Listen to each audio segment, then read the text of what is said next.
Now, welcome to Debat AWANI. This is the IIUM Public Debate Series Reaction Youth Engage, the 5th installment. We are in the main auditorium of the IIUM here in Gombak. This is the 5th edition of Reaction Youth Engage Public Debate Series brought to you by IIUM World Debate and Oratory Centre, or IWAN, in collaboration with the Ministry of Youth and Sports and Astro AWANI. Now we are here at the International Islamic University Malaysia in Gombak, and this is an initiative that continues its ambition in making Malaysia a debating nation where its citizens are more engaged in public discourse.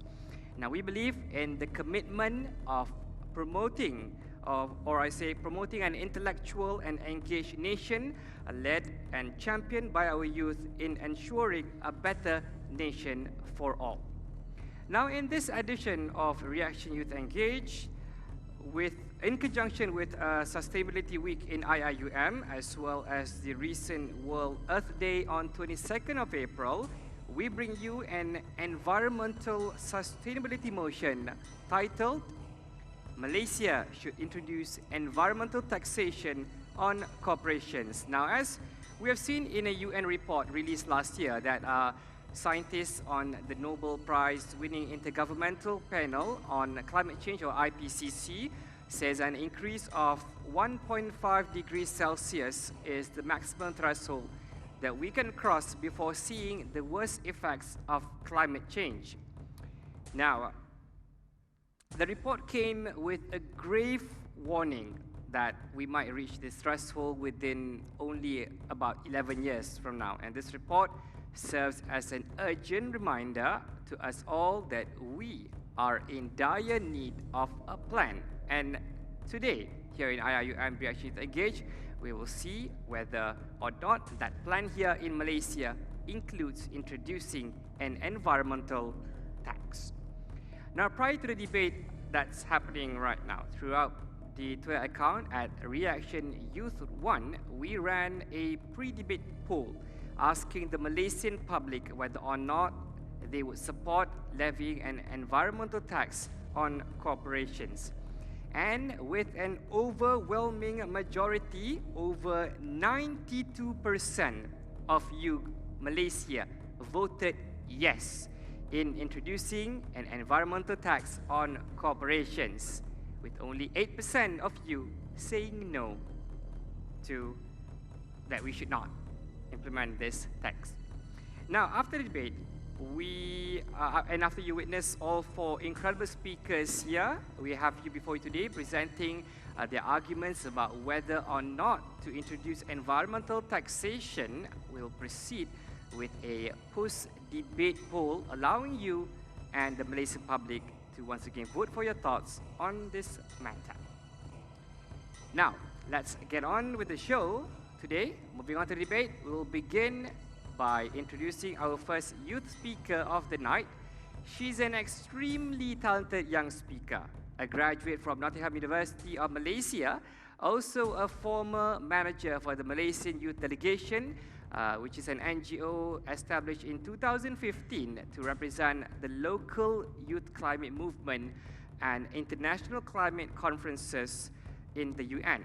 She is a frequent speaker at multiple TEDx events and have been involved in multiple projects under NGOs such as EcoKnights, Roots and Shoots, amongst others. Ladies and gentlemen, please welcome Yasmin Rashid.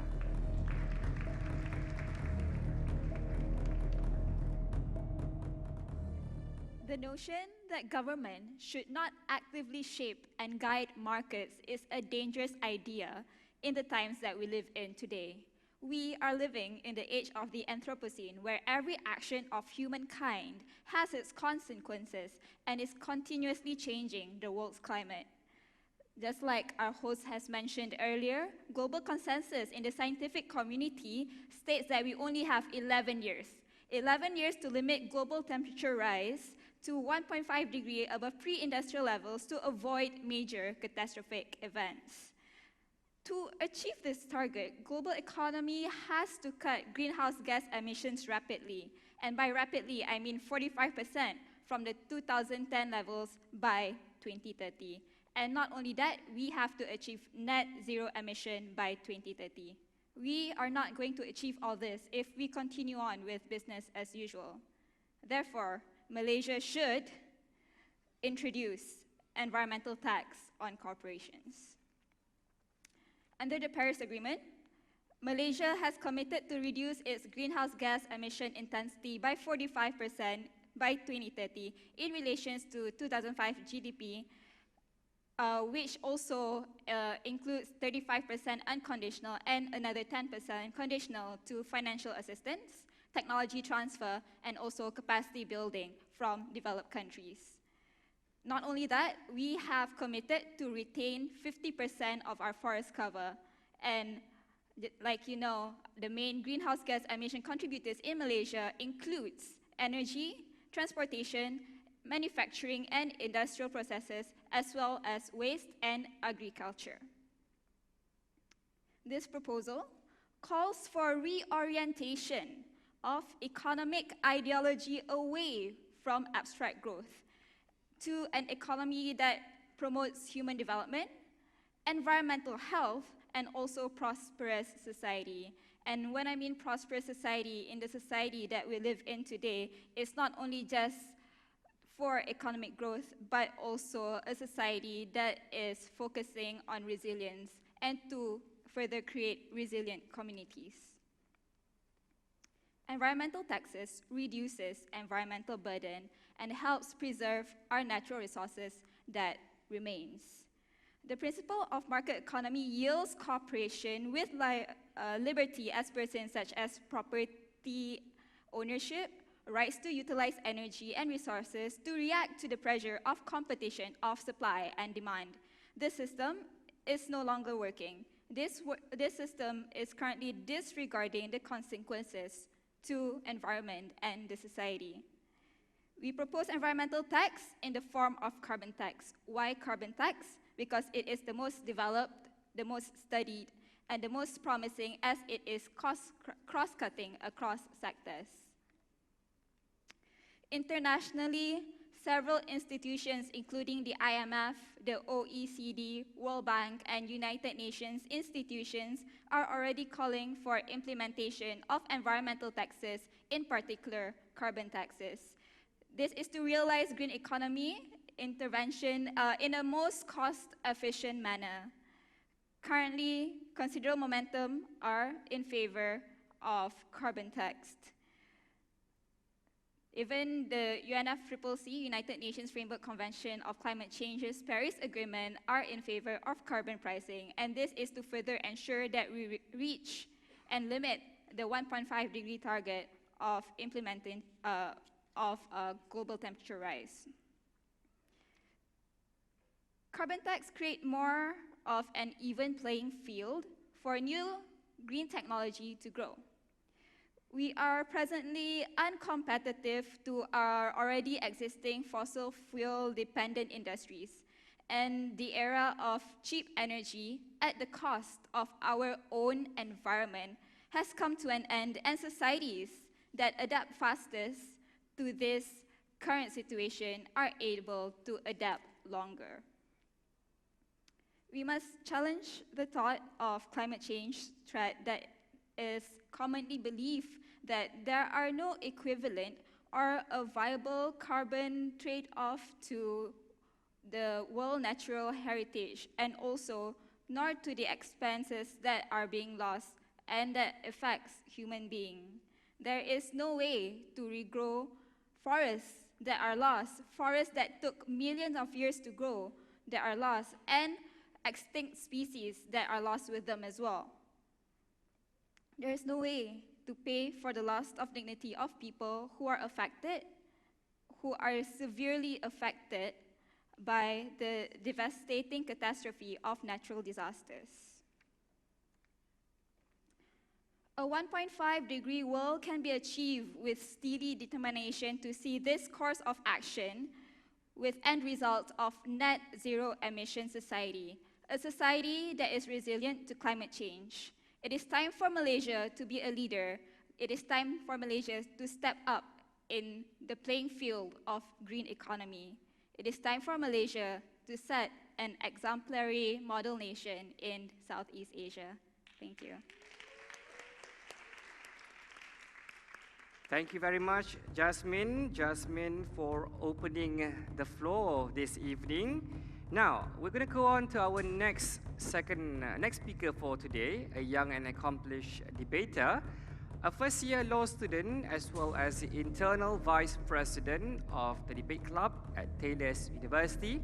He was recently crowned the overall best speaker at the Malaysian National University Debating Championship 2019, just happened last weekend. He is also the 19th best team in the recent World University Debating Championship and was also crowned the 11th best ESL speaker of the tournament. Ladies and gentlemen, please welcome Navinjit Singh to the floor.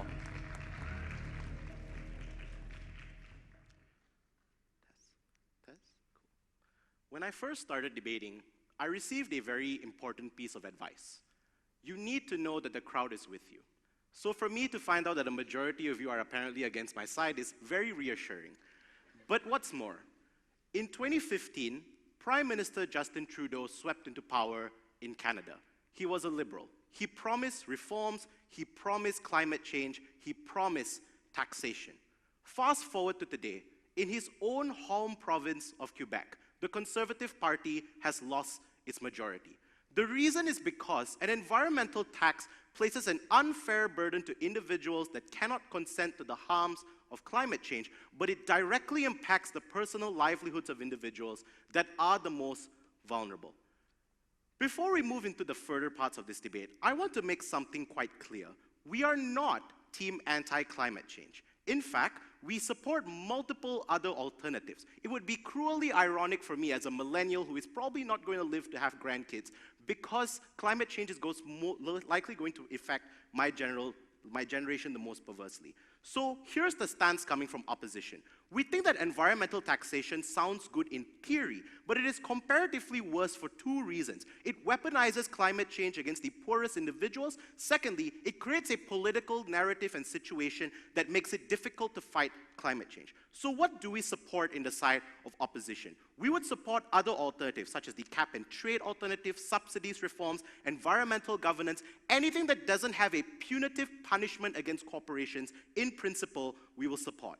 Before I move further into my arguments, I think it's quite important that we ask ourselves how we should judge this debate. This debate is going to be decided on who can prove that people's lives are significantly better. I'm going to prove that the lives of people are worse in the world of government for two reasons. I'm going to prove that this makes corporations react perversely in terms of leaving Malaysia or staying and creating misinformation. Secondly, I'm going to explain why fighting climate change is significantly harder in a world where you weaponize climate change. So the first thing that I would like to suggest, a lot of the speaker before me's speech is rather non-contentious. We are not contesting that the world is dying. However, she did mention specifically at some part in her speech that apparently there is a global consensus on climate change, thus the taxation. This is a false misunderstanding. There is a consensus on the taxation, not on the taxation. There is a consensus on the environment becoming worse, but nobody truly agrees on the methods in which we should fight climate change. So we think that was a blanket assertion, and you shouldn't credit it. My first argument, how will corporations react perversely?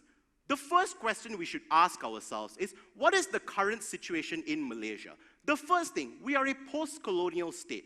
This means our industries were decimated. Our ability to have green tech is significantly limited. The reason is because a lot of businesses and a lot of corporations have already developed rapidly. So when we talk about environmental taxation, you're not just talking about emissions. You're talking about the buildings that they own, the factories that they operate, things that are systematic to the infrastructure of how corporations run here. So what am I trying to suggest here? It is incredibly difficult to change all of this overnight because it is already entrenched within the system. The fact that corporations have finite resources and the fact that they are also profit incentivized, it means that they have to make a cost trade-off.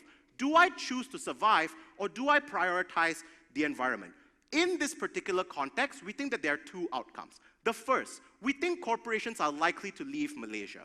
Here are some reasons as to why this is true. Number one, we think that the fact that we have a new government just suggests that it's very difficult to predict how business is going to operate within Malaysia. Number two, the fact that we are still recovering from massive corruption scandals. It means that the ability for investors to be very confident within our country is somewhat limited. For them to come and invest, it doesn't have to come at a cost. You must give them as much reassurance as possible. In a world where you tax them for their most basic operations, this is a world where companies like Intel, Dell, the largest employers of Malaysians, leave. But the second thing, here's what happens if they don't leave. They stay. But the thing is, investing in green tech is a lot more expensive than we think it is. We don't even have an industry in Malaysia. It's not even at its infant stage. For a company to create green tech, they have to take on the research and development for themselves. Something that is significantly more expensive compared to just paying off a tax. We think the likely outcome in the side of government is that these corporations, A, would leave the nation, leaving millions of Malaysians jobless, but B, also just adopt to the tax and not truly implement green reforms simply because it's easier to pay off this tax. My second assumption, let's assume that the best case scenario of government happens, that these corporations suddenly become altruistic, that they don't want profit anymore, but they stay. The problem with taxation is that corporations are averse to it. Nobody wants to be taxed. Nobody wants to lose profit. So in a world where you are taxed and you are losing profit, the question is how you remove that tax. The way that politics works now is all based on narratives. So the first thing that a corporation will do in order to make sure that the public doesn't support this tax or lobby the next government to remove it is to create a culture of misinformation. How many of you know smokers that actively defend their habits? No, it doesn't matter what the research says, I'll keep smoking because they're lying to you. This same likelihood happens a lot more in the world of government because corporations control the narrative. They have the most money. The second thing, we're talking about science. It's too technical. Yes, the smartest individuals can comprehend it, but it's not palatable to the average person. That's why it's easy to spread misinformation about the environment. That's why it's easy to lead people away from truly buying into environmental sustainable techniques. The side of government must explain why we have to deal with this specific narrative, this specific method of individuals interpreting information. My last thing, and forgive me for being a bit morbid here, let's just analyze the situation. In terms of who is polluting the most, Malaysia really isn't there. The top polluters in the world are the United Kingdom, the European Union, China, America. These are the people causing global warming. These are the people causing the warming of the seas, the destruction of the Arctic. Little Malaysia has very minimal bearing on these gigantic nations. They need to explain how implementing a policy here will cause Xi Jinping in China to reconsider shutting down factories. So let's take this seriously. In both worlds, unfortunately, it seems like we're on a trajectory to death, regardless of whether individuals opt in or not. So yes, maybe in our world we affect and we fight climate change, but at least if we're both heading to destruction, our lives are guaranteed here. We don't lose jobs, you don't create a populist swing against environment. For those reasons, you must side with me. Thank you very much, Navin, for another great opening. We've seen side proposition from Yasmin and side opposition. Navin presented what they had to say on this topic today that we have, that Malaysia should introduce environmental taxation on corporations. We'll be taking a short break, and when we come back, we'll move on to our second half of the debate with another two amazing speakers lined up before you. Debat AWANI will take a short break. We'll be back soon.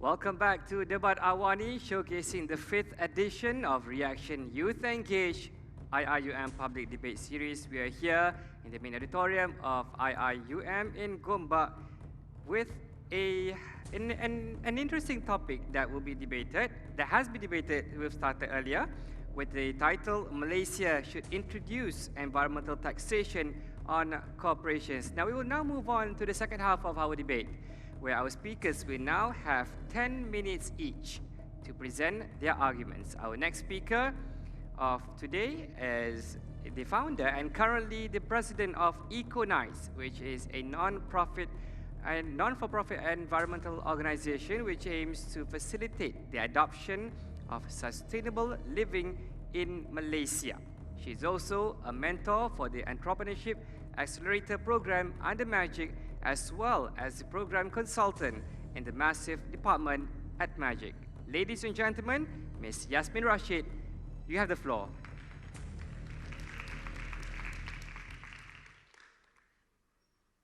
The minute a baby is brought to this world, the first thing he or she does is open up his or her eyes and take his first breath of air.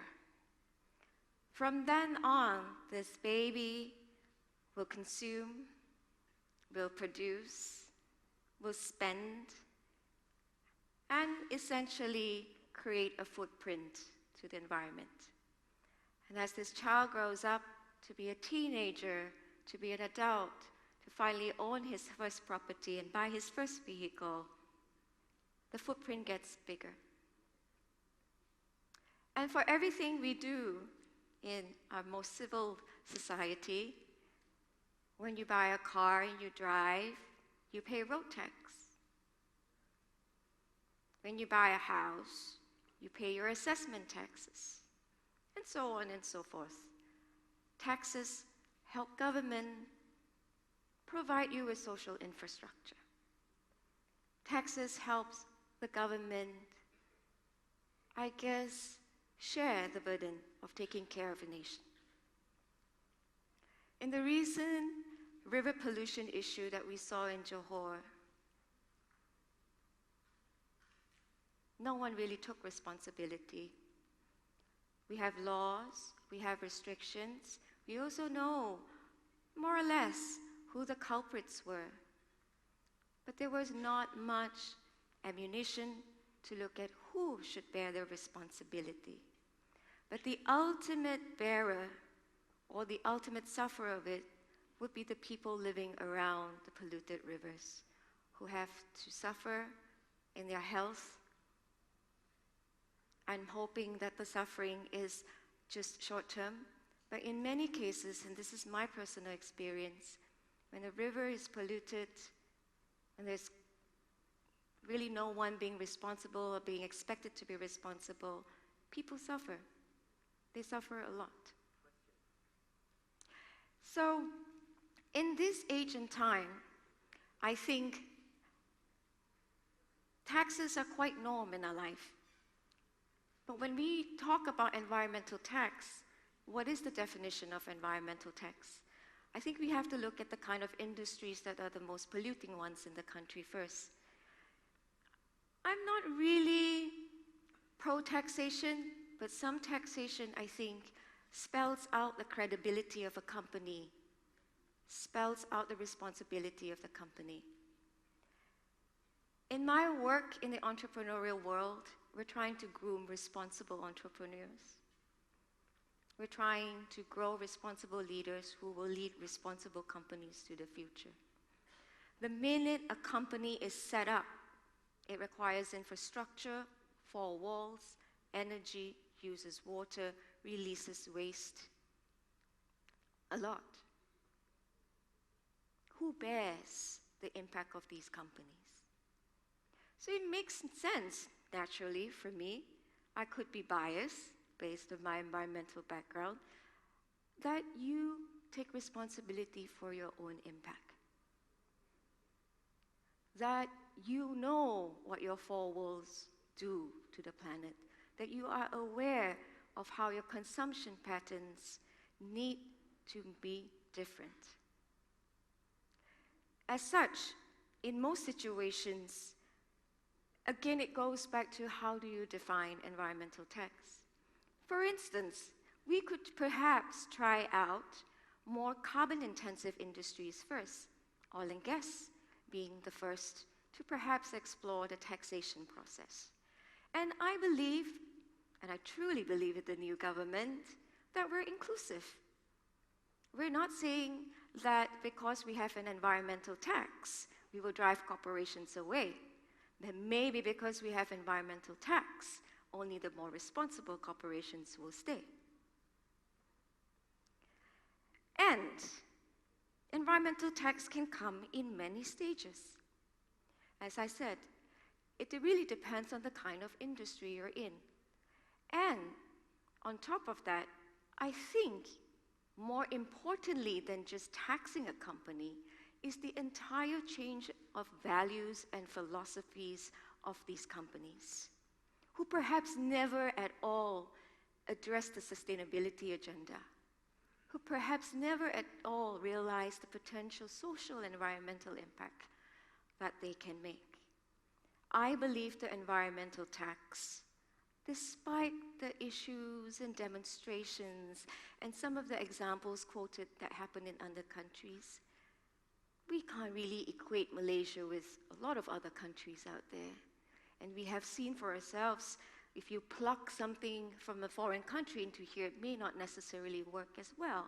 What I'm demanding for is a localized, inclusive environmental tax, perhaps in even a digital dashboard, where people can see for themselves and rank the more responsible companies or the more climate-friendly companies.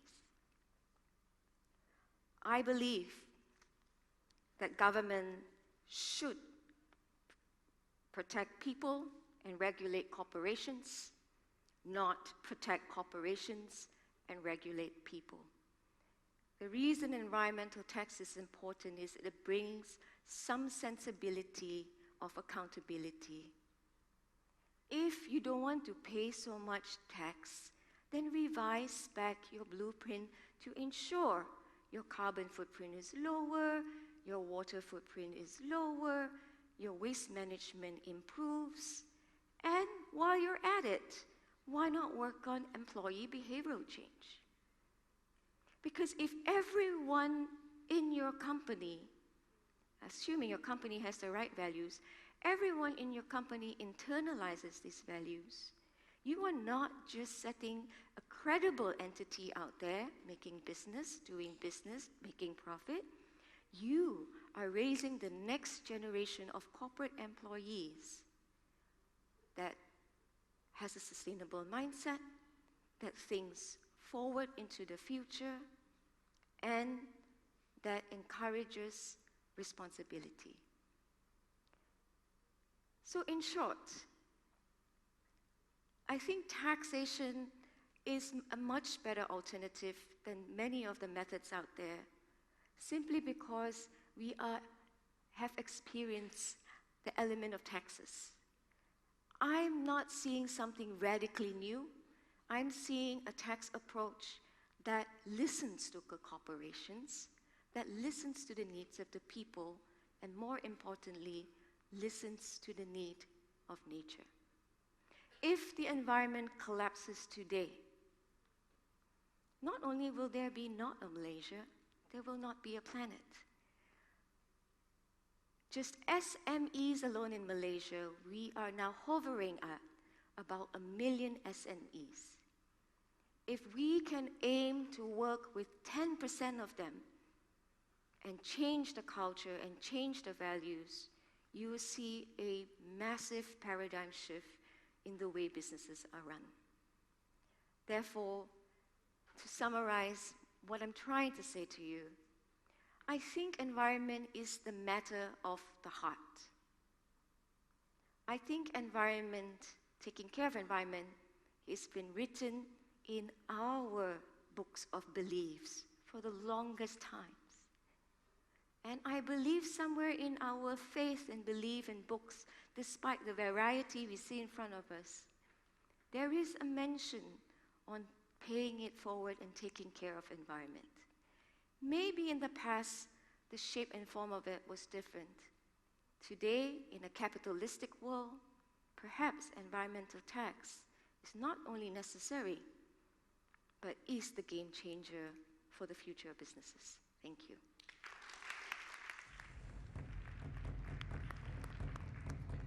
Thank you very much, Yasmin, for a very heartwarming speech, I would say, representing side proposition. And now for our final substantive speech of the day. He is currently the climate reality leader of the Climate Reality Project, a non-profit organization involved in education and advocacy related to climate change. Ladies and gentlemen, he is also a graduate of Cambridge University and the University of New South Wales, Sydney, Australia, who was one of the 15 international scholars who attended the PhD Academy at the Swiss Federal Institute of Technology. Ladies and gentlemen, Dr. Renard Siew, you have the floor, sir. Thank you, Mr. Speaker. My esteemed colleagues from the government team and members of the floor. Now, we, the opposition, we are strongly opposed against the motion tabled today that Malaysia should introduce an environmental tax on corporations. This is not to say that we are denying the importance of the environment. In fact, far from it. The environment sustains life.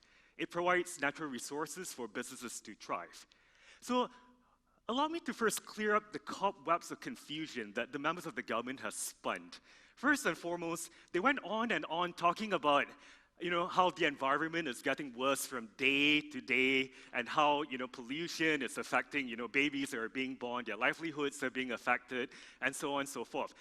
We, members of the opposition, are not in any way denying that. But where the government has failed to do today is that they have failed to show us that an environmental taxation is, in fact, an effective mechanism in order to help save the planet or the Earth.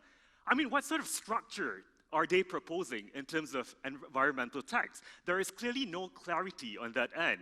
And they have clearly not answered the bigger question today on how effective really is an environmental tax in terms of changing corporations' behavior. The first speaker from the government even went as far as to make a claim that an environmental or carbon tax is one of the most researched, most studied, and most effective way of governance. Is this really true? Well, I mean, if we really look at the world today and statistics, where has carbon tax been implemented, we can see that carbon tax has clearly failed in a lot of countries. Take Australia, for example. The Gillard government introduced a carbon taxation on the 31st of July, 2012. In perhaps one of the most divisive elections ever, the Liberal National Coalition swept into power, and the first thing they did, they decided to axe the carbon tax. Look at Washington, D.C. Washington, D.C. is one of the few countries where environmental consciousness has been ranked really, really high. So there are a lot of environmental activists in that country. Yet, when it came to a time to put down the ballot to vote for a carbon tax, guess what? A majority, a whopping 60% of the citizens rejected to have a carbon tax. This clearly shows that there is no consensus even if you are environmentally conscious.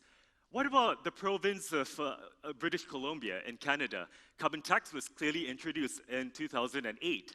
But if you look at the statistics that we have today, from 2011 to 2014, there's actually been an increase in the amount of carbon emissions by 5.6% throughout that period, which represents actually an average of 1.5% increase annually at the gross domestic level. So what is really happening here? Is a carbon tax truly effective? I don't think so. So going back to today's argument really is that carbon tax or environmental tax is really what I would consider a dead weight loss. And what is a dead weight loss? Assuming that you have a situation like an environmental pollution and you have two options. Option A would cost you a couple of $1 billion, and option B would cost you, say, about 100,000, but both equally has the same impact. Option A, in this case, would be a dead weight.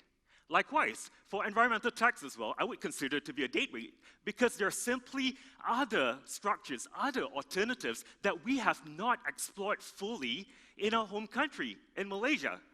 As what my first speaker of the opposition had pointed out, we need to have clear subsidies reform to encourage corporations to change their behavior. And if you ask the large majority of the corporations in Malaysia, I'm very sure they'll tell you that the incentivization and rewards that's currently put on the table just isn't sufficient for them to take the first step. If you do a cost-benefit analysis, there are just way too many barriers. I can cite a story, right, of an organization that is involved in a palm oil company which produces excessive amounts of biomass, so there's surplus energy, yet they cannot sell that energy back into the grid because the energy industry is such a highly regulated industry. So there are all of these complications, right, that are preventing people from being innovative or wanting to really make a change. Secondly, there is something called the cap and trade system, which has been so effectively implemented in the European Union. So what is the cap and trade system? It's basically capping the maximum amount of limit that an organization can actually produce. And if they do surpass that limit, they would have to purchase carbon credits in order to neutralize their position. And those carbon credits would go into supporting reforestation projects in Brazil or to save coral reefs. Like, these are alternatives to environmental taxation. We also need to have stronger environmental governance among corporations. Well, of late, in the past decade or so, there has been a huge rise in terms of feminism. And people have been calling for at least a 30% quota, like on boards for diversity reasons. But what about questioning, like, where are the environmental experts sitting on these boards? Why are we not pushing harder for this agenda? After all, boards are the ones who are actually going to be making huge decisions that would impact an organization for many years to come. They are the ones who should be held accountable. But as it stands, ladies and gentlemen, currently, if you ask how many of publicly listed boards are environmentally well-versed, I can tell you, very few. And this is really something that we have to push for. Fourthly, there are also a myriad of standards, frameworks, and guidelines that are out there in the market. In Malaysia alone, if you look at the property and construction sector, the amount of green rating tools is very confusing out there in the market. We have the Green Building Index, like that's coordinated by the Malaysian Green Building Confederation. There is MyCrest, that's supported by the Construction Industry Development Board. And on top of that, there are also different rating tools, like that have been brought in, like overseas, like LEED in the US, BREEAM in the UK, all of which have different standards and criteria. And until we are able to harmonize these tools and speak the common language, different corporations are going to be going their different ways, like adopting different frameworks, adopting different policies, adopting different guidelines in order to put their corporation in the best light. And if that were to happen, how could you possibly introduce an environmental taxation that is going to be fair for all? Simply not possible. Now, ladies and gentlemen, moving on to my two substantive arguments. My first argument is really about the impact of environmental tax on corporations and its spill-on effect. You see, when we talk about environmental taxation, there's really many different subcomponents. You can talk about the carbon tax, which, according to the Greenhouse Gas Protocol, is divided into three scopes. There's Scope 1, emissions, which is directly related to the organization itself in terms of the products and services that they produce. Scope 2, purchased electricity. How much electricity do they use in order to support their operations? And Scope 3, in terms of travel, like business travel, like the usage of diesel.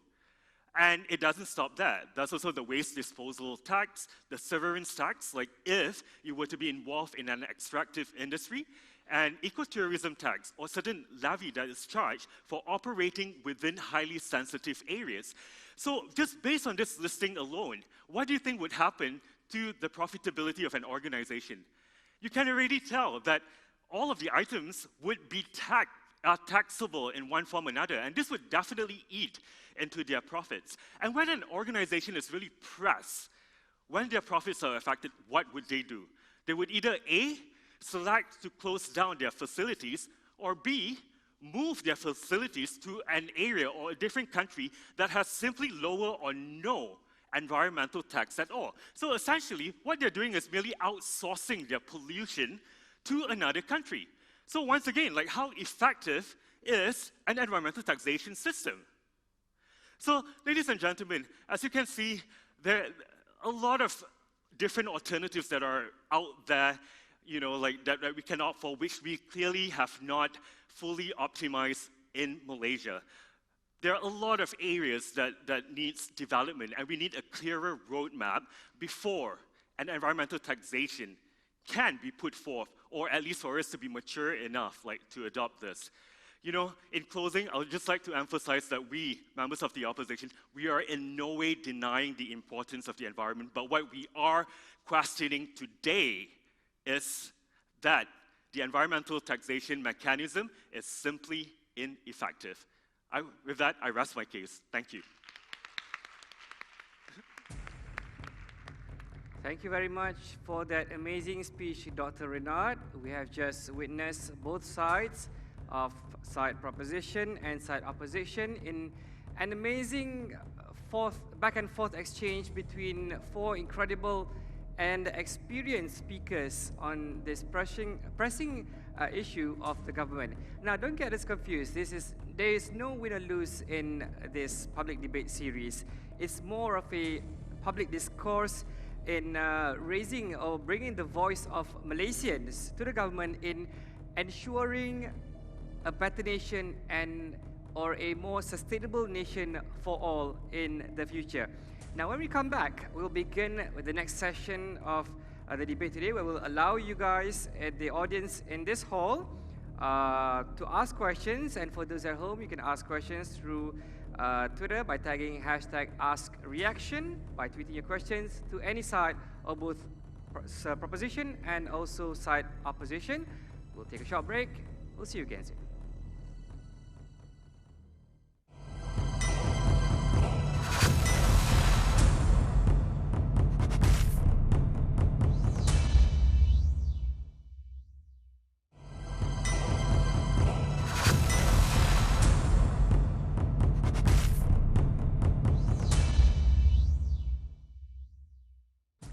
Now, welcome back to Debat AWANI. This is the 5th series of IIUM's public debate series, Reaction Youth Engage, right here in IIUM in Gombak. Now, in this segment, we'll be opening the floor right here today, where our audience have the chance to ask questions to both our panels on side proposition and side opposition. We have Jasmine, Yasmin, Dr. Renard, and also Navin here debating on this pressing issue where Malaysia should introduce an environmental taxation on corporations. Now, there will be a few rules in which we will clarify. There's a microphone on both sides of the hall. To those wishing to ask questions to side proposition, you may line up and ask from the microphones on my right over here. And to those wishing to ask questions on side opposition, you may line up on the microphones on my left side over here. We'll take turns in taking questions for both sides. And for this entire session, as a reminder, please keep questions short and straight to the point, as well as relevant to the topic for today, or the question will not be entertained. Start by stating your name and where you come from, and also followed by your question. And both panels debaters here have a few minutes to answer each question to ask them. Now, can we have any questions from the floor? Anyone?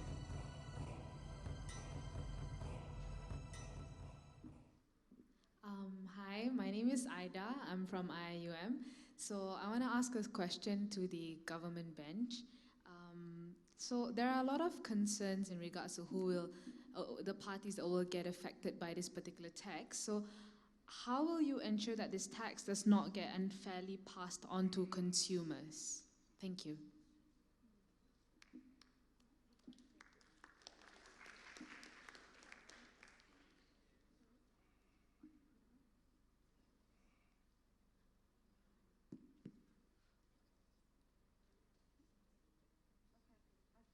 Yeah, go ahead, please. Well, as mentioned earlier, I think the tax process, maybe the concept of environmental tax, as argued earlier, needs to be predefined in a proper context. Utilities, energy, water could be an area or industry where taxes may actually have a kickback system to the consumer. As such, rolling out the taxes has to be very specific to that kind of industry first. First and foremost, to a certain extent, it is experimental. So to observe the mechanism of how environmental tax in a particular industry, water, for instance, may vary compared to energy.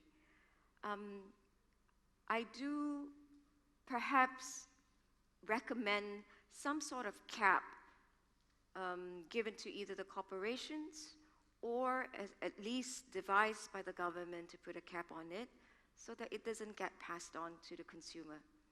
But having said that, I think as a consumer as well, the behavior of a consumer can also be shaped and formed based on how the corporations react to the taxation process as well.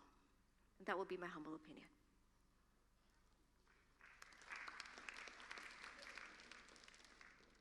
Thank you, Yasmin. Next, can we have this young lady here? Hello, I'm Aisha. I'm from ICOL, from IIU. So as far as my knowledge is concerned, environmental taxations are actually really hard to reach on a consensus because it's an unpopular policy. Usually corporations will try their best to evade it. Hence, what is the likelihood that your alternatives will achieve the necessary support that environmental taxations cannot, taking into considerations all the stakeholders that is involved in the process? Thanks. Directed to which side? Oh, sorry, opposition. Please.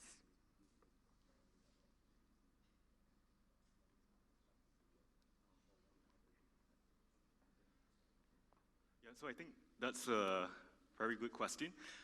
And some of the alternatives that I've suggested, like for example, the cap and trade system, they have actually been successfully implemented in the European Union. They have actually seen significant reductions like in carbon emissions like over the years as a result of that implementation. So it is a proven and tried method, right, that has already been done.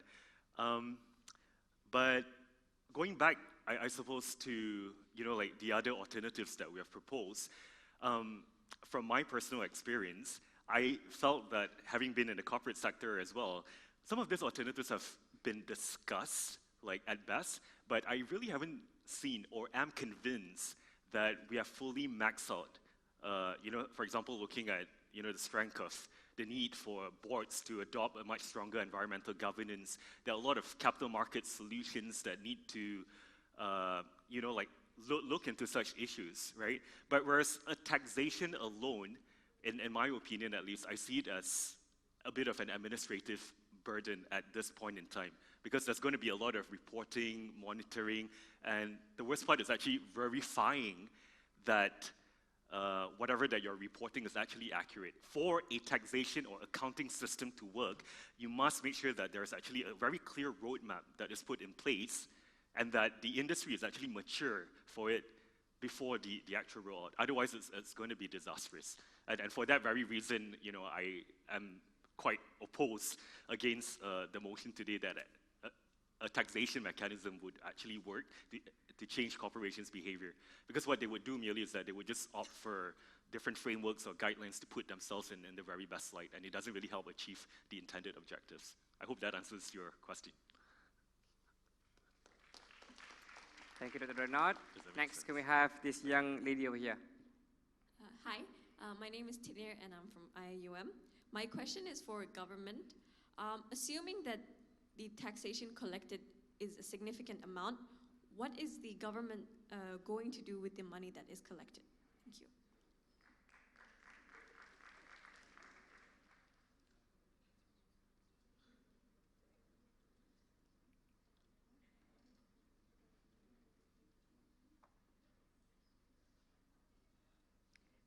Thank you for your question. So the question was, what is the government going to do with the environmental tax that are being collected? The answer is simple. We collect environmental tax for the good for the environment, and in return, we are investing it for the good of the environment as well. green growth and green transition is an economic sector that has vast potential, not only in worldwide, but especially in Malaysia.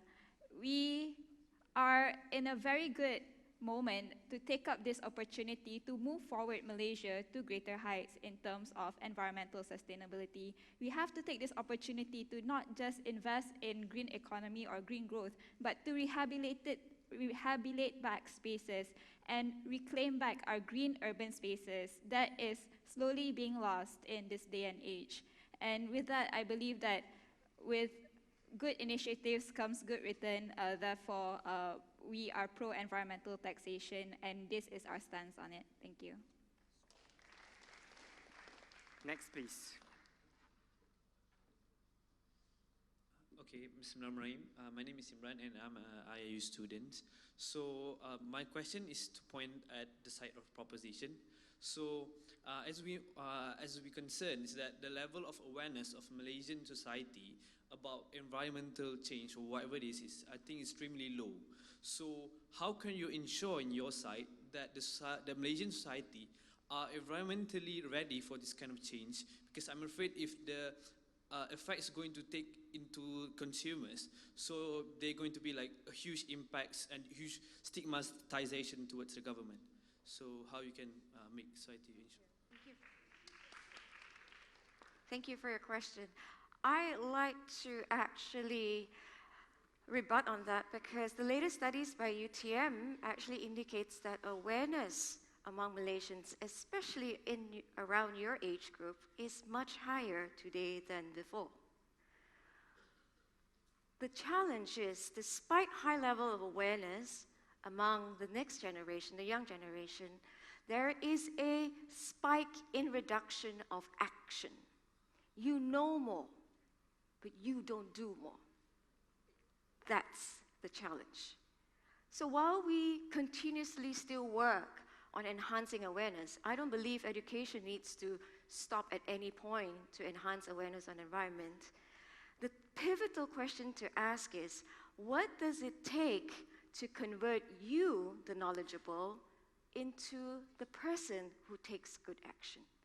Something I have not even hacked into, because with the movement of technology, with the distraction of technology, your actions, I have to fight for your attention to justify what action should actually be taken on the environment. So while we worry about awareness, and it is important to worry about awareness because we've got young generations coming up. As parents, as aunties and uncles, we need to impart this knowledge and awareness to them. The least we can do, unless you're putting it 100% into schools only. The next thing is to change your own behavior. Monkey see, monkey do. If a child sees a parent pollute and throw and litter, what does that tell the child?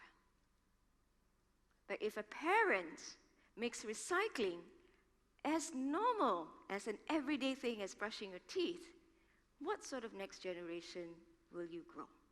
Thank you. Thank you, Yasmin.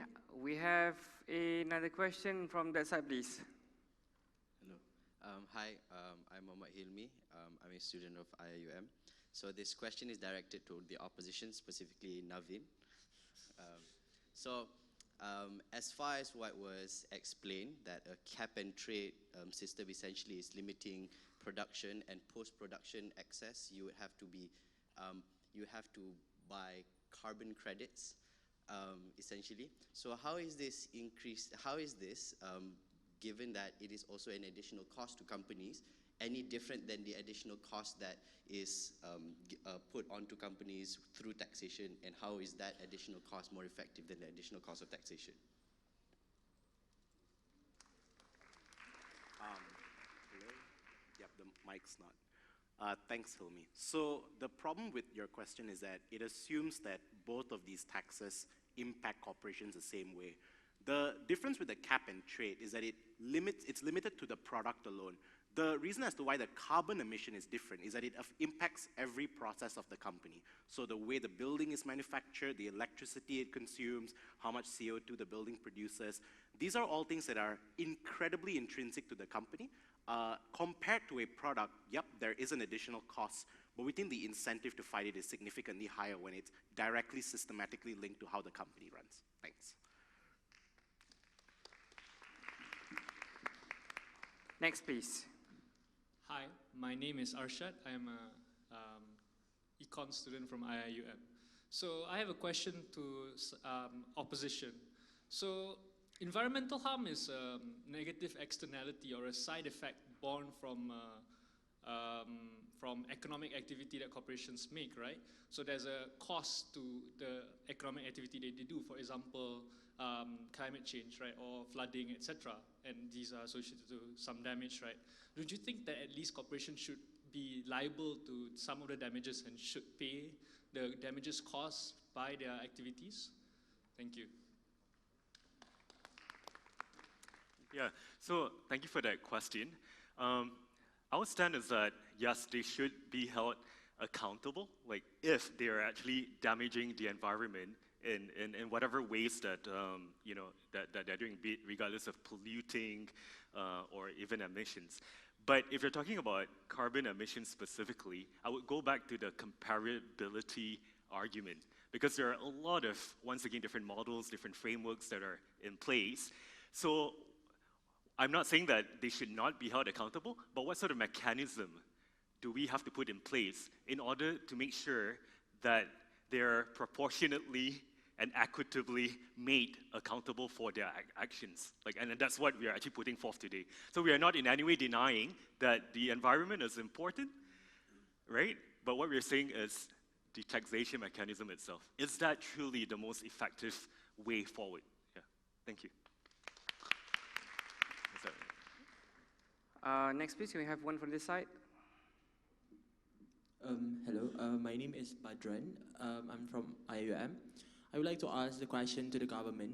When it comes to environmental taxation on corporations, we would want to actually know corporations are still allowed to discharge something which are detrimental towards the environment. Then to what extent that is go beyond, then only environmental taxation will come in. Would the government today provide us with a transparency as to what are the prescribed conditions towards cooperation when they want to put environmental taxation? On what extent do cooperation are allowed to discharge things that are detrimental to the environment, and to what extent is it not? Thank you.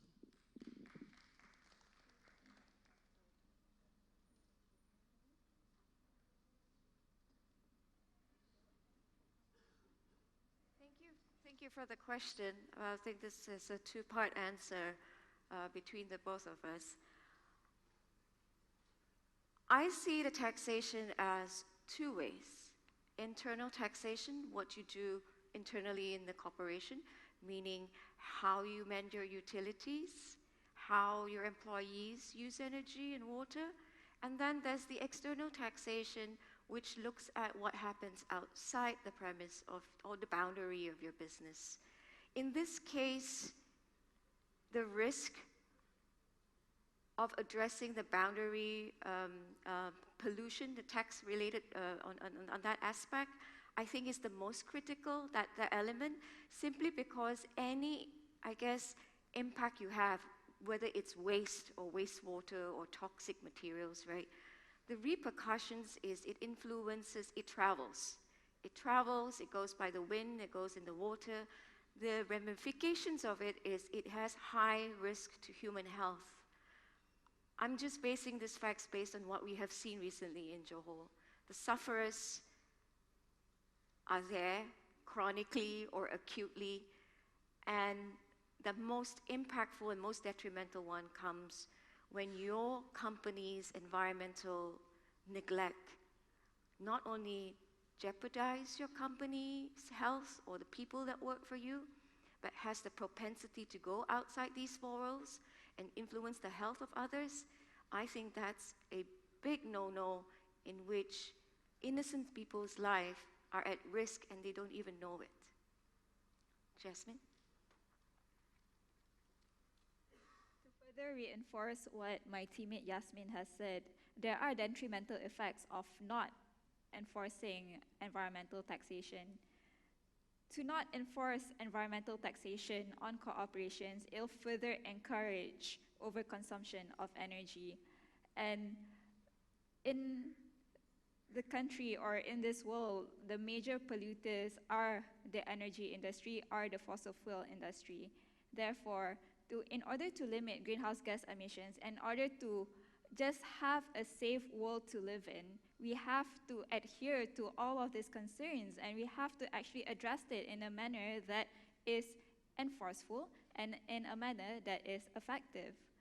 I'm saying this because I have a stake in the future, and I feel that all of you here have as well. I am speaking on behalf of a young person, I'm speaking on behalf of myself, but I feel that a lot of people in this room can resonate to where I'm coming from. Yes, personal responsibility is important, but what is further important is to address the major greenhouse gas emissions and to address that the people that are responsible in producing more greenhouse gas emissions has to pay for their price. To not have environmental taxation is to say that we are encouraging more and more greenhouse gas to be emitted in the atmosphere. And this is not right. And I'm saying this, I mean, personally, I'm not a debater, but I'm not here to win this debate. I'm here not to lose the environment, and I'm here not to lose my future.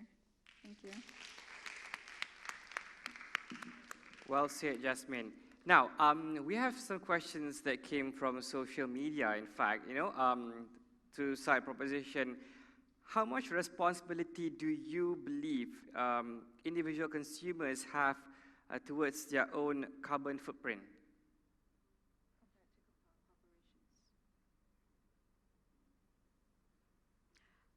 Do I go up there? Yeah, sure. I think if individually all of you are responsible consumers, you're going to shift the entire approach of how businesses do their business. I think in today's time, corporations do still get away with a lot of things. Be it, take Linas, for example. The rare earth processing plant in Pahang. If all of us stop using mobile phones today, there may not be any need to mine for materials to make the things that we want.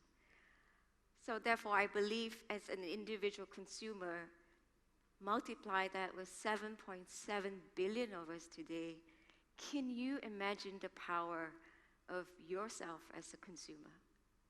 And I think this is one perspective which is not normal yet. We're still very driven by the capitalistic market. We're driven by our own greed and our own needs. We want more. We used to have a phone for 5 years, and now we just have a phone for almost every 9 months. Our consumption pattern drives and shapes how supply and demand works in the market. I just wish more of you were empowered to realize that by changing your consumption patterns, by changing your consumer habits, you have the power to shape the future of how businesses should be. Thank you. Thank you, Yasmin. Now, can we take one from this side, please? Okay, hi, my name is Ahmed Taha. I have a question for the opposition. If we said the Malaysian government impose environment taxation into multinational companies in Malaysia, so many companies will be affected and they will go to other countries that they will not impose taxation, in environment taxation in other countries. The question is, what is the Malaysian government will do if the many multinational companies go to other country that they doesn't impose tax on taxation environment? Okay, thank you.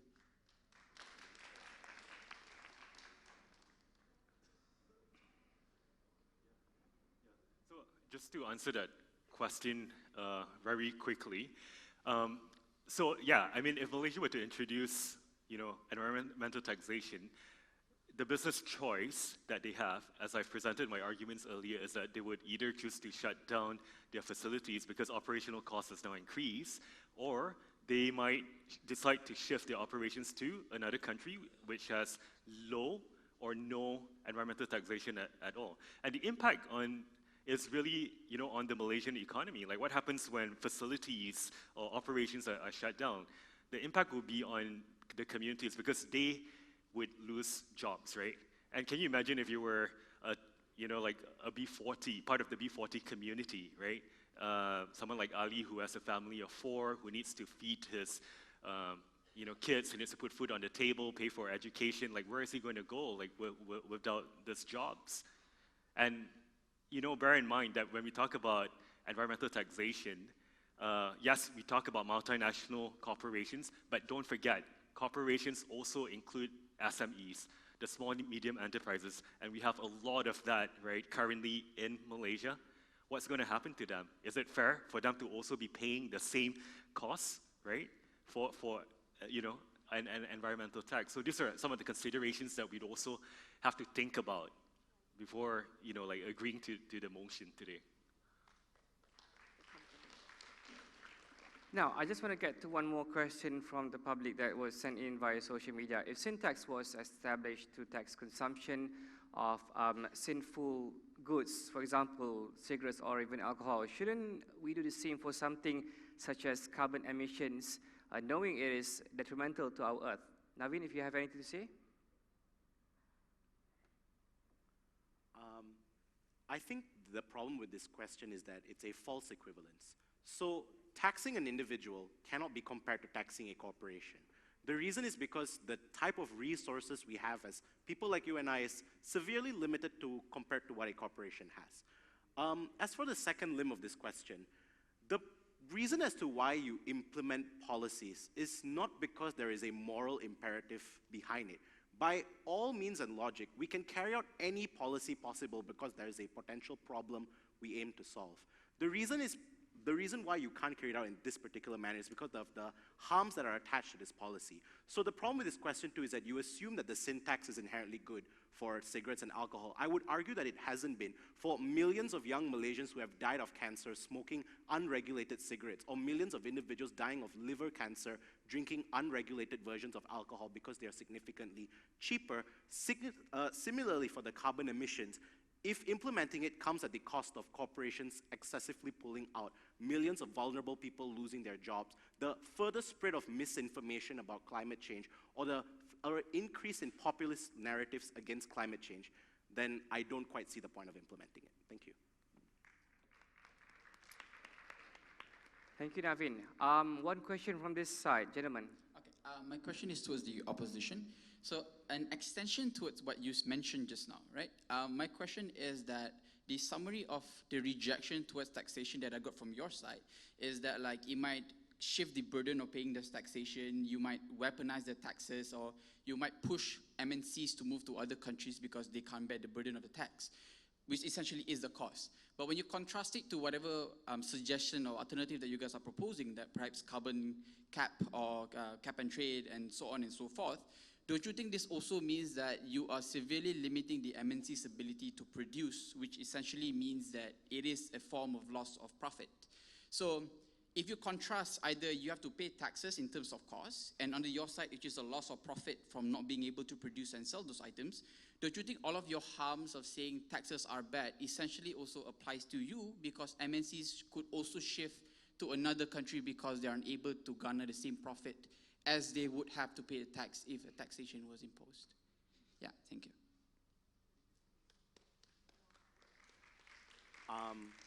Again, I think this question had the similar problem to the question coming from, I believe, Hilmi. These are not the same things. Taxing the emissions that a corporation produces is not the same as taxing the product. So you do lose profit with the product, that is agreeable, but you do lose significantly more when every aspect of the running of your company is taxed as well. Because you have to realize that it is taxing the things that are intrinsic and systematic to the companies. As for your hum about MNCs leaving, I think the problem there is that when they leave Malaysia, Malaysia has to do something to get them back. The question is how we're going to do it. I think we have to balance it out. So if we're going to prioritize environmental laws, maybe to bring corporations back, we have lower labor rights, lower labor regulations to give people lower wages, just to make the situation more palatable for them. So for those reasons, I think your question doesn't quite apply. Thank you.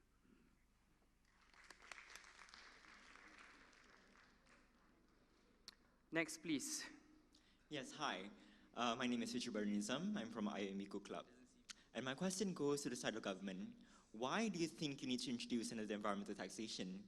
Is the current system failing on addressing how project proponents are operating their businesses, right? So yeah, that's just a clarification from the government. We don't have a polluters pay policy. And that's why environmental tax is important. In most advanced countries, you pollute, you pay. But it's a very hard concept to grasp here because we don't even know who the polluter is. So as a precursor to pollution, I think it makes sense, at least, to curb that possible pollution to happen by focusing on environmental tax. Now, I think environmental tax needs to look within the context of not just dollars and cents.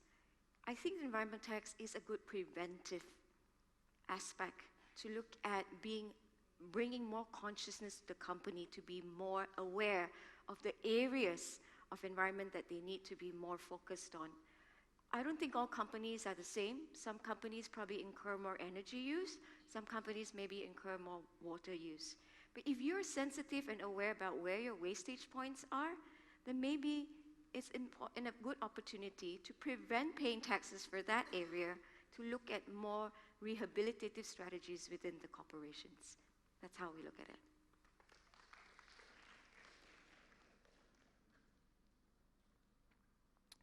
Do we have anyone? Oh yeah, here. Okay, I have the question direct to the government side. Okay, I think everyone is aware with the case of Pasir Gudang where a few schools had been affected from the severe air pollution, right? So if the Malaysian government wants to take action to impose the environmental tax for the penalty action, do you think a mere taxation is enough to pay for the loss of life and the damage of the environment? Thank you.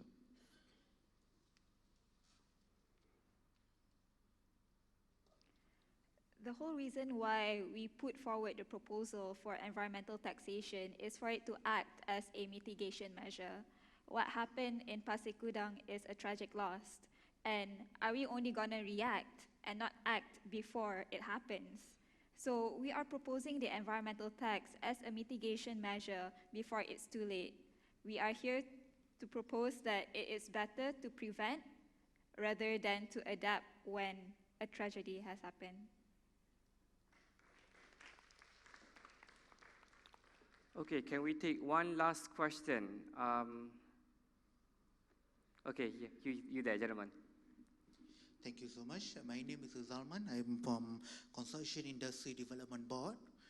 Okay, I have two questions actually, it's not one. Okay, the first question, the opposition just now talks about how this is going to affect the MNCs. What if, would you agree with me, what if the current rate of corporate tax, which is 24%, been restructured and reformed for example, 21% on corporate tax and 3% for the environmental taxation, in which will pretty much stay the same on the taxation, and the 3% could be contributed to environmental costs thing. That will be the first question. Would you agree on that? The second question is, it's also mentioned by opposition side, we don't have that kind of mechanism. So in a couple years ago, the government introduced My Carbon program, which is to report the corporation carbon emission. So the mechanism is already there.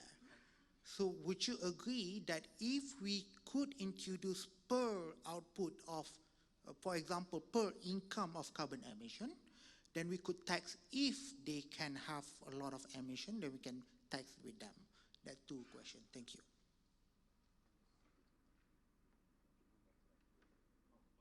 So there are two parts to the question. One of it was the corporate tax reform, right? 20% on corporate tax, 3% on the environment. So my personal views about this is no, because it takes away the portion of the tax rate on the environment. Like, environmental tax should really be used if we were to, tax corporations to actually save or rehabilitate the environment as it is. And I don't think 3% is actually is necessarily, a fair and equitable way to go.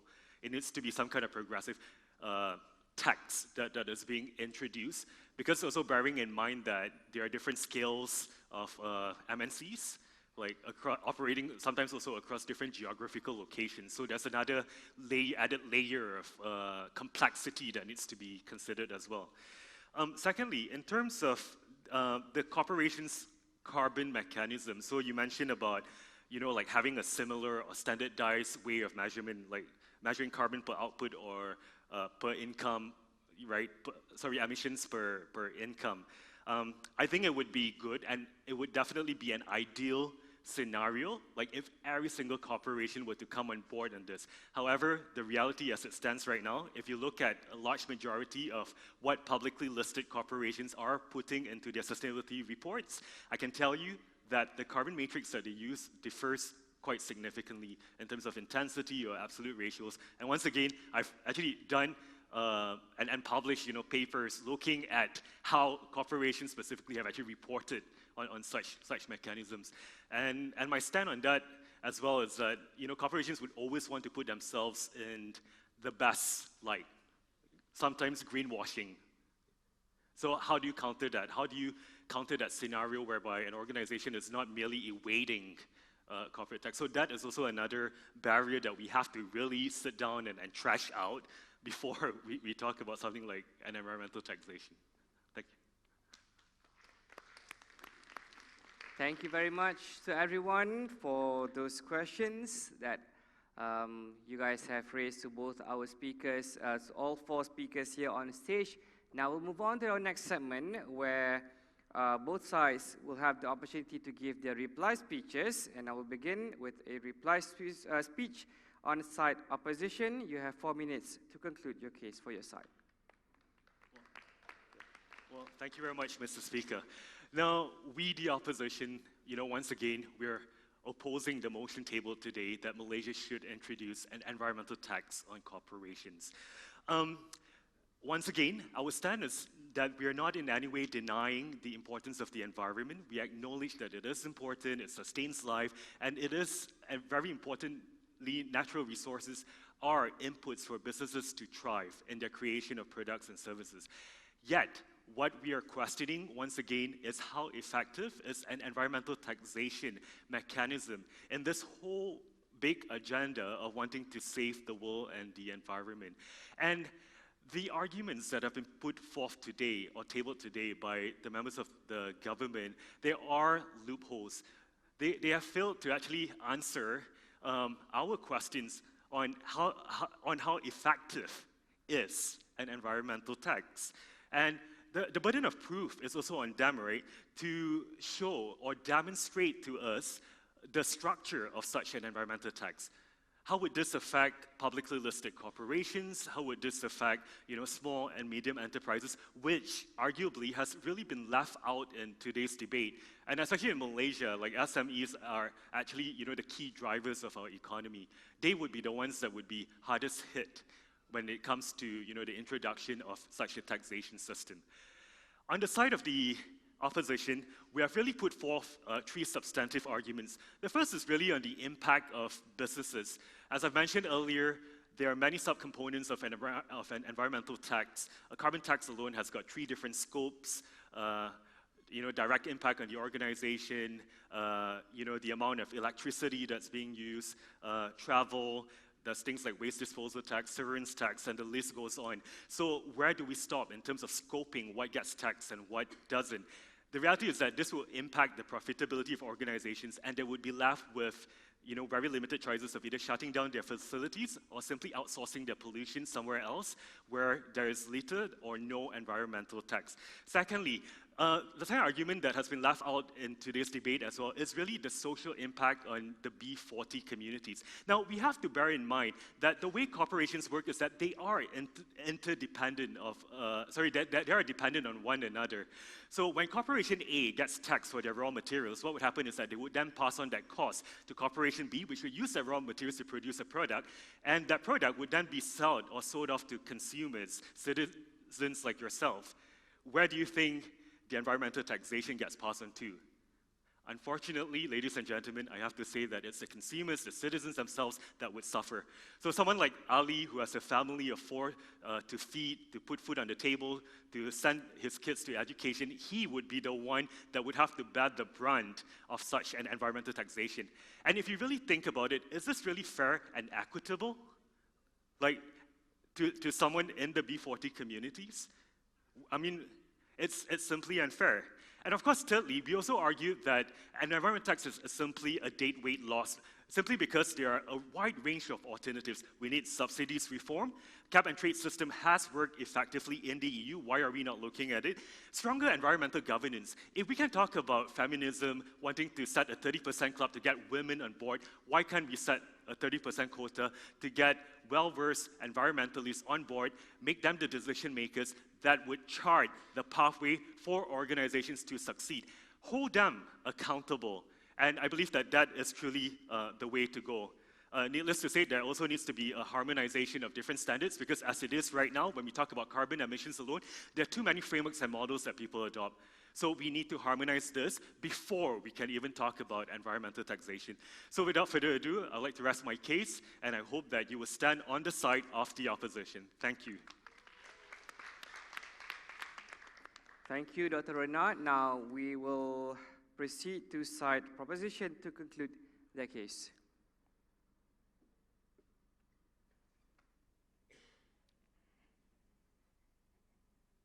The opposition seems very concerned about the introduction of environmental taxation.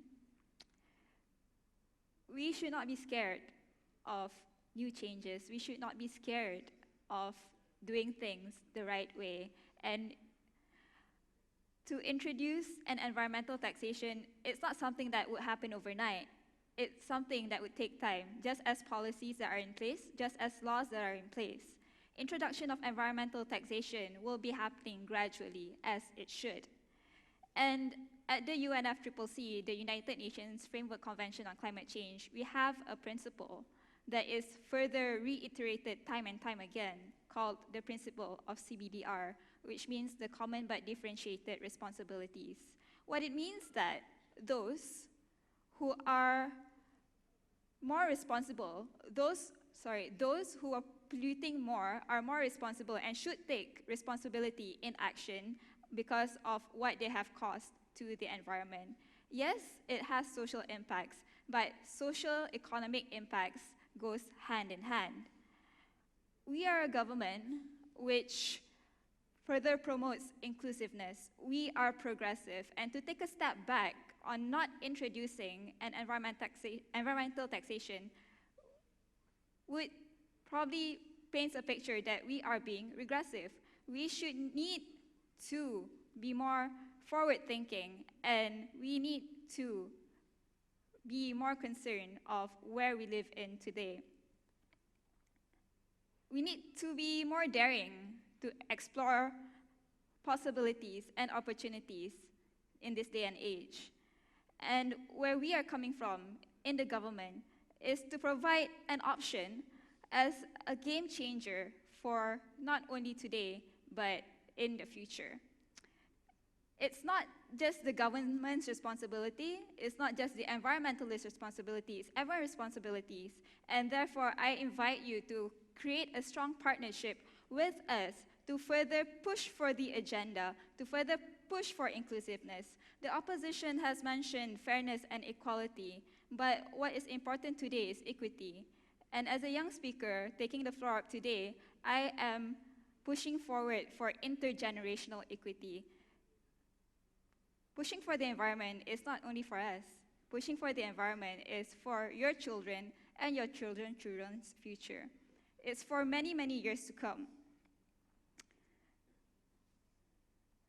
To further reiterate what my teammate Yasmin has said, we aim to protect people and regulate corporations, not protect corporations and regulate people. Thank you. Thank you very much, and thank you to all the speakers here, Jasmine, Yasmin, Dr. Renard, and Navin, for a wonderful debate with the topic, Malaysia should introduce environmental taxation on corporations. Now, if you remember, before we started, we had a pre-debate poll where it was 92% of you said yes, and 8% of you said no. Now that you've heard all of them, all of the speeches, what are your thoughts? Head over to Reaction Youth 1 Twitter to cast your vote whether Malaysia should introduce environmental taxation on corporations. As of now, the votes are 66% who said yes and 33% said no. Quite a significant increase compared to earlier, 92 versus 8. Keep casting your votes, and you can see the final results at Reaction Youth 1 Twitter page. Head over to that page to see the final results when it closes very soon. Now you can also watch this show, Debat AWANI, on Astro AWANI. This is the 5th edition of Reaction Youth Engage Public Debate Series, brought to you by IIUM World Debate and Oratory Center in collaboration with the Ministry of Youth and Sports and Astro AWANI. Do send in your feedback at debatawani@astro.com.my. Also watch us on our app, where you can download from Google Play Store and App Store. My name is Mallory Duan. Thanks for watching and have a good day. We'll see you again soon. Thank you.